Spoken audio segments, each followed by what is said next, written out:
এক জঙ্গলে থাকতো দুই অদ্ভুত বন্ধু, একটি বানর আর একটি কচ্ছপ। একজন দুষ্টু, চঞ্চল আর খুবই খেতে ভালোবাসে, আর আরেকজন খুবই শান্ত, ধীর স্থির এবং বুদ্ধিমান। কচ্ছপ বলল, আরে বন্ধু, তুমি এত লাফালাফি করো কেন? সবসময় শান্ত হয়ে চলতে পারো না? বানর বলল, আরে বন্ধু, জঙ্গলে এইভাবে থেমে থাকলে চলবে নাকি? খাবার তো খুঁজতে হবে, পেট তো ভরাতে হবে না? চলো দেখি জঙ্গলে কোথাও খাবার পাওয়া যায় কি না। যেতে যেতে বানরের চোখে পড়ল একটি পাকা টুসটুসে আমের গাছ। বানর পাকা আম দেখে লোভ সামলাতে না পেরে কচ্ছপকে বলল, আরে বন্ধু, তুমি আস্তে আস্তে আসো, আমি ততক্ষণ গিয়ে আম খাওয়া স্টার্ট করে দিই। উফ, আমি গেলাম। এই কথা বলেই বানর এক লাফে গাছে উঠে গেল, আর কচ্ছপ যেহেতু আস্তে আস্তে হাঁটতো, সে পৌঁছাতেই পারল না। কচ্ছপ চিৎকার করে বলল, বন্ধু, আমি তো অত উঁচুতে উঠতে পারবো না, তুমি আমার জন্য দু একটা আম নিয়ে এসো না। বানর কচ্ছপকে জোর গলায় বলল, আরে তুমি তো গাছেও উঠতে পারো না, আর কত ধীরে ধীরে হাঁটো। আমি কেন তোমার আম দিতে যাব? আমি তোমাকে দিতে পারবো না, আমি সব খেয়ে নেবো। এই সব আম আমার। বন্ধুর এই ধরনের কথা শুনে কচ্ছপ খুব দুঃখ পায় আর সেখান থেকে চলে যায়।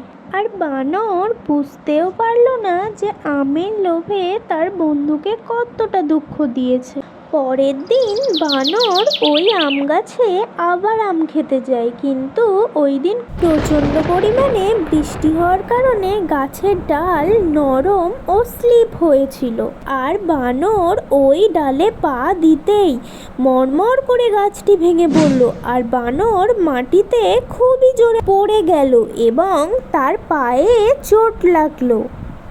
তার পায়ে খুবই যন্ত্রণা করছিল। সে সবার কাছে সাহায্য চাচ্ছিল, কিন্তু কেউ সাহায্য করার জন্য এগিয়ে আসলো না।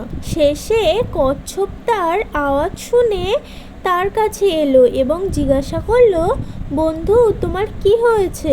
বানর যখন বলল যে আমি পড়ে গেছি, তখন এবং কচ্ছপ তার পাটি সেবা শুশ্রূষা করে পাটি সারিয়ে তুলল, আর বানর মনে মনে খুবই লজ্জিত হলো এবং তার খুবই খারাপ লাগলো।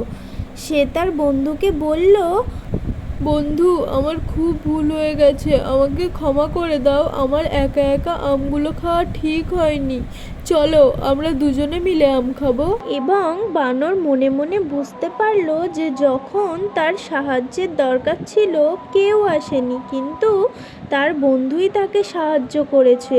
তার বন্ধুই তার আসল বন্ধু। সে আর কোনোদিনও কচ্ছপকে তার হাইটের জন্য কিংবা চলাফেরার জন্য ওইভাবে ছোট করবে না।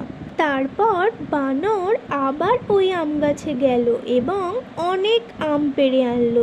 এনে কচ্ছপ আর বানর দুজনে একসাথে খেতে লাগলো। তো বন্ধুরা, তোমরা এই গল্প থেকে কি শিখলে? বন্ধুত্ব মানে একে অপরের সাথে ভাগ করে নেওয়া এবং বিপদে একে অপরের পাশে থাকা। কারোর সাথে খারাপ কাজ করলে কিংবা খারাপ ব্যবহার করলে কেউ তোমার বিপদে সাহায্য করবে না, তুমি সবসময়ই একা পড়ে যাবে। একমাত্র সাহায্য করবে তোমার কাছের মানুষরা। তাই তোমার প্রিয় মানুষদেরকে কখনো কষ্ট দিয়ে কথা বলো না। আর তোমার সবচেয়ে প্রিয় মানুষ কে, সেটা কমেন্টে জানাও।